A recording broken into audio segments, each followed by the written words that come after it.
دھوبی کی نادانی۔ ایک دفعہ کا ذکر ہے کہ کسی گاؤں میں بہت ہی غریب دھوبی رہتا تھا۔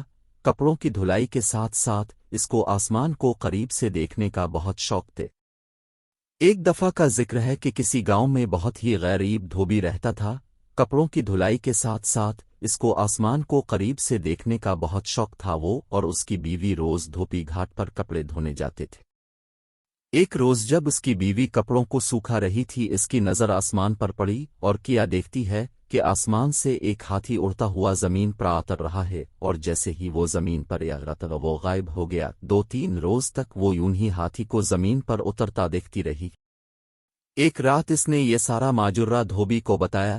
دھوبی پہلے تو بہت حیران ہوا، مگر پھر فیصلہ کیا کہ کل وہ اس ہاتھی پر نظر رکھیں گے کہ آیا یہ ہاتھی زمین پر کیوں اترتا ہے اور پھر غائب ہو جاتا ہے۔ آخر ایسا کیا ہے۔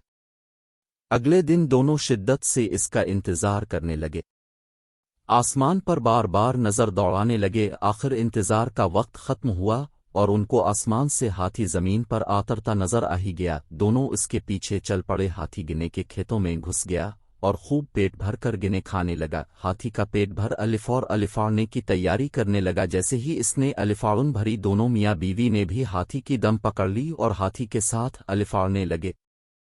ہاتھی آسمان کی بلندیوں کو پہنچا تو دھوبی کیا دیکھتا ہے کہ ایک پہاڑ ہیرے سونے کے جواہرات سے چمک رہا ہے۔ یوں لگ رہا تھا جیسے کوئی اپنا خزانہ یہاں چھوڑ کر بھولے بیٹھا۔ دونوں میاں بیوی کی آنکھیں دنگ رہ گئی۔ آخر ہاتھی پہاڑ پر اتر گیا۔ دونوں میاں بیوی بھاگ کر سونے پر ٹوٹ پڑے اور زیادہ سے زیادہ سونا اکٹھا کرنے کی کوشش کرنے لگے۔ رات کے بڑھتے اندھیرے سے پریشان ہونے لگے۔ اچانک ان کو خیال آیا کہ صبح ہوتے ہی وہ ہاتھی کی دم پکڑ کر زمین پر اتر جائیں گے۔ آخر صبح ہوئی اور ویسا ہی کیا جو انہوں نے سار رات سوچتے گزار دی۔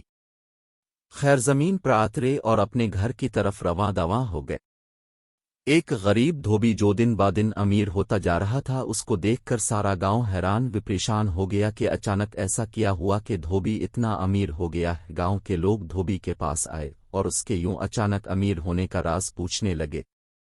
دھوبی ان کو کچھ نہ بتاتا۔ ایک دن دھوبی کسی کام سے شہر سے باہر نکل گیا۔ اس بات کا فائدہ اٹھاتے ہوئے ان کی ہمسائی دھوبن کے پاس آئی اور باتوں باتوں میں خزانے کا راز اگوا لیا۔ رات کو جب دھوبی واپس آیا، دھوبن نے سارا ماجرا بتایا۔ دھوبی کو اس حرکت پر بہت غصہ آیا، مگر اب بات ہاتھ سے نکل چکی تھی۔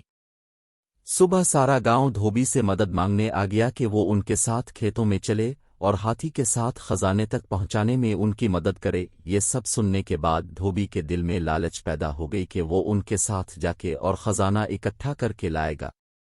یہ سوچ کر وہ ان کے ساتھ جانے کے لیے راضی ہو گیا۔ اگلی صبح سارے گاؤں والے کھیتوں کو نکل گئے اور آنکھیں آسمان پر جمائے بیٹھے تھے۔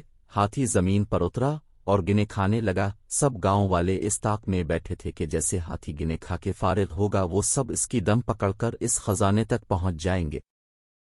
جیسے ہی ہاتھی الفاڑنے لگا، سب نے اس کی دم پکڑ لی۔ دھوبی سب سے آگے اس کی دم پکڑے تھا اور یوں اس کے پیچھے ایک لمبی قطار میں پورا گاؤں ایک دوسرے کو پکڑے ہاتھی کے ساتھ الفاڑی چلے جا رہے تھے۔ سب گاؤں والے آپس میں باتیں کرنے لگے کہ وہاں اتنا خزانہ ہوگا کہ ہم سب لے کر آ سکیں گے۔ کسی نے کہا خود سے سوچنے سے اچھا ہے کہ ہم کیوں نہ دھوبی سے پوچھ لے۔ ایک گاؤں والے نے پوچھا، دھوبی وہاں کتنا سونا ہے؟ دھوبی خزانے کی لالچ میں گاؤں والوں کے ساتھ چل دیا تھا۔ دم کو چھوڑتے ہوئے ہاتھوں کے زاویے سے کہنے لگا، اتنا زیادہ یہ کہنے کی دیر تھی کہ سب زمین پر سر کے بل گر پڑے اور ہاتھی مزے سے آسمان میں اپنی الفاڑن بھرنے لگا اور گاؤں والوں کو ان کی لالچ کی سزا مل گئی۔